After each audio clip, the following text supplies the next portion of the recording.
Gaza मलबे में तब्दील है, दाने दाने को मोहताज है, लेकिन हमास है कि सरेंडर करना ही नहीं चाहता।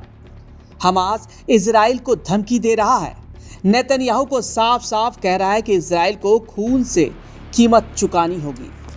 हमास ने गाजा पर कब्जे को लेकर बड़ी धमकी दे डाली। बंधकों की जान को खतरा है।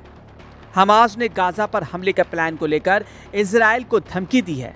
हमास ने कहा है कि वे बंधक और लड़ाकों को एक साथ रखेगा, वॉर जोन में रखेगा उनको, और उनकी मौत का जिम्मेदार और कोई नहीं इजराइल होगा, नेतन्याहू होंगे।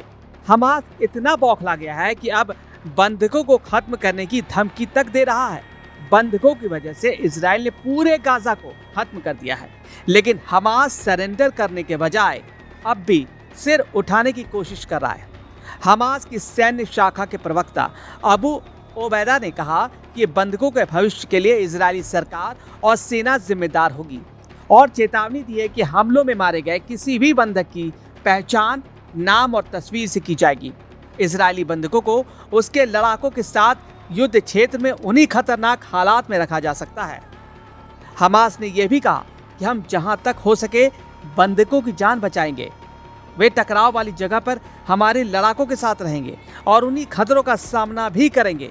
यह बयान ऐसे वक्त में आया है जब इजरायली सेना गाजा पर हमले करने की तैयारी कर रही है और उनके अभियान का शुरुआती चरण पहले से ही शुरू हो चुका है। गाजा युद्ध के शुरुआती दौर में भीषण लड़ाई का केंद्र रहा है और हमास का गढ़ है। हमास ने चेतावनी दी है कि इजरायली सेना को अपने सैनिकों के खून से इसकी कीमत चुकानी पड़ेगी।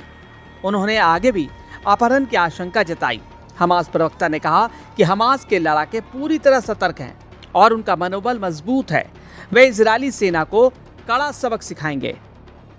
इससे पहले प्रधानमंत्री बेंजामिन नेतन्याहू ने गाजा पर कब्जे की कार्य योजना को मंजूरी दे दी और इजरायल की शर्तों पर बंधकों के लिए बातचीत फिर से शुरू करने का निर्देश दिया।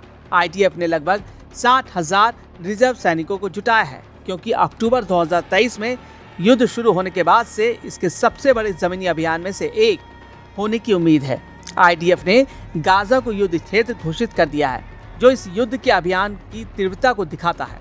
इजरायल के अभियान के चलते गाजा से करीब 10 लाख लोग विस्थापित होने की संभावना है।